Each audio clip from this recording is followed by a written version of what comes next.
Ukraine. Signs of war fatigue among partners in the West as the conflict between Ukraine and Russia enters its third year. There are growing concerns that the Western allies of Ukraine are losing their resolve to support the embattled country. The US Congress has been unable to approve new military aid for Ukraine, while some European countries have shown signs of wavering in their solidarity with Kyiv. The US has been the main provider of military assistance to Ukraine since Russia invaded and annexed Crimea in 2024 and backed separatist rebels in the eastern Donbas region. According to US calculations, Washington has delivered about $75 billion in overall aid to Ukraine, including weapons, training, and intelligence.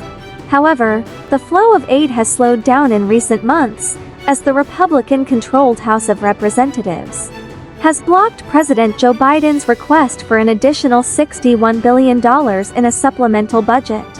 The Republicans have linked the aid for Ukraine to tougher measures to curb illegal immigration across the US-Mexico border, a key issue for their base ahead of the 2024 presidential election.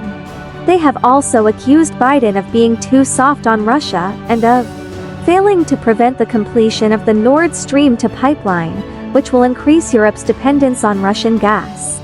Biden has defended his policy of seeking dialogue with Moscow, while maintaining sanctions and deterrence against its aggression. The impasse in Congress has left Ukraine in a precarious situation as it faces a resurgent Russian threat.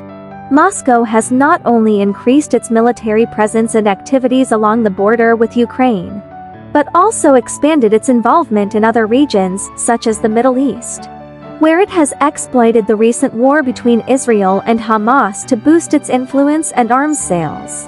Ukraine's President Volodymyr Zelensky has urged the US and other NATO allies not to lose sight of the Ukraine crisis and to continue their support as long as necessary.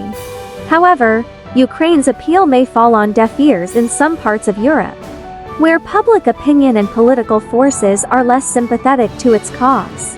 Hungary, which has close ties with Russia and opposes the EU's sanctions regime, has threatened to veto a comprehensive EU aid package for Ukraine, unless Kyiv grants more autonomy and rights to its ethnic Hungarian minority.